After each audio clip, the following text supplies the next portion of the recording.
এই রবীন্দ্রনগর থানা এলাকা থেকে আমাদের আরেক প্রতিনিধি বিক্রম রয়েছেন আমাদের সঙ্গে। বিক্রমের কাছে কি আপডেট, এই মুহূর্তে কি পরিস্থিতি জানবো বিক্রম? দেখো, সন্তোষপুর নিউ রোড ধরে প্রায় 3 থেকে 4 কিলোমিটার জুড়ে কার্যত এই রাস্তার চারপাশে তাণ্ডব চালানো হয়েছে। যে কটা গাড়ি ছিল সমস্ত গাড়ি ভাঙচুর করা হয়েছে, এমনকি আশপাশে যে সমস্ত অ্যাপার্টমেন্ট গুলো ছিল সেখানেও কিন্তু ভাঙচুর চালানো হয়েছে। স্থানীয় বাসিন্দারা কার্যত আতঙ্কিত এই মুহূর্তে। এবং যেটা বিক্রম, অ্যাপার্টমেন্ট মানে ফ্ল্যাটে ভাঙচুর করা হয়েছে? একেবারে বাইরে থেকে ভাঙচুর করা হয়েছে, বাইরে থেকে ঢিল পাথর ছোড়া হয়েছে, তার ফলে কিন্তু বাইরে থেকে ভাঙচুর করা হয়েছে।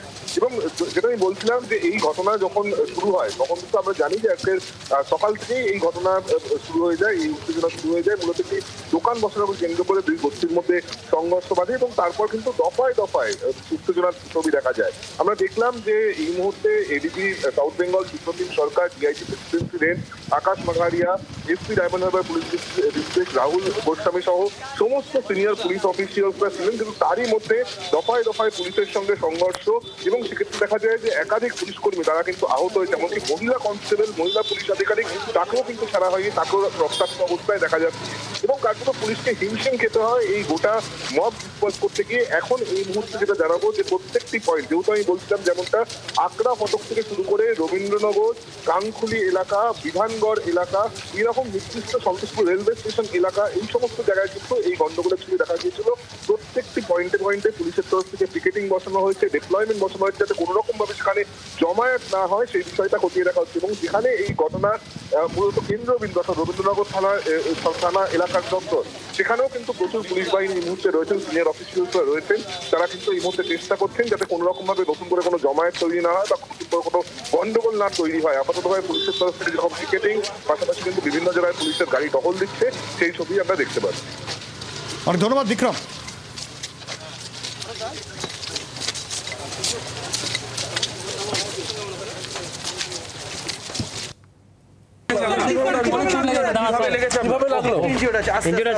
কিভাবে লাগলো আপনার?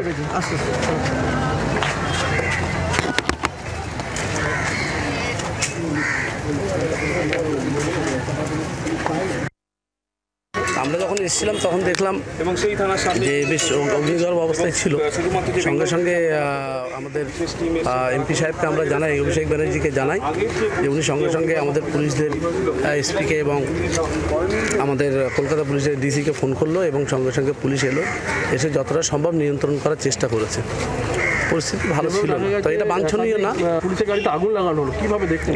এটা ভালো হয়নি, এটা ঠিক না। কেন আমাদের মিডিয়াপুরে আপনারা জানেন, মিডিয়াপুরের মানুষ খুব শান্তিপ্রিয় মানুষ, এরা খুব শান্তভাবেই থাকে। তো আমরা পরিস্থিতি ওয়াচ করে দেখছি যে কীভাবে কোথা থেকে এটা করানো হলো।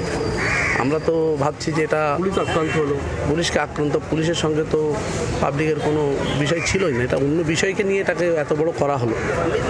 আমরা বুঝতে পারছি ভেতর দিয়ে কারা কী করেছে, আমরা চেষ্টা করছি যে এটা কী করছে। তবে পুলিশ খুব ভালোভাবেই কন্ট্রোল করেছে, আমরা দেখলাম। ষড়যন্ত্র প্ররোচনার অভিযোগ তুলছেন স্থানীয় তৃণমূল নেতা, স্থানীয় বিধায়ক আব্দুল খালেক মোল্লা। তিনি কি বলছেন শুনুন।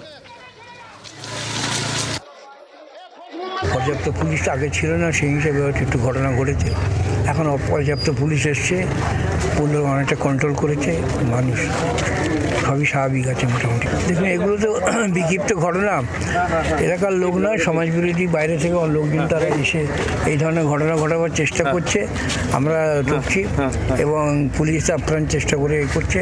এখন অনেকটা শান্ত হয়েছে, অনেকটা স্বাভাবিক হয়েছে। বাজারে দোকান লাগানো নিয়ে ঝামেলা, সেখানে একটা কারা তাদের তুলে দিয়ে মন্দির টন্দির কিছু করেছিল, সেইটাকে নিয়ে তারই বই তখন জনরোষ তখন ছিল। তো মানুষ কি তার মধ্যে কী ঘটনা ঘটিয়েছে তা আমরা তো জানি না। যাই হোক, যারা এই ঘটনা ঘটিয়েছে পুলিশ তাদের বিরুদ্ধে যে অ্যাকশন নেবে। ঠিক আছে। বাংলার আওয়াজ, বাঙালির আবেগ, জি 24 ঘন্টা।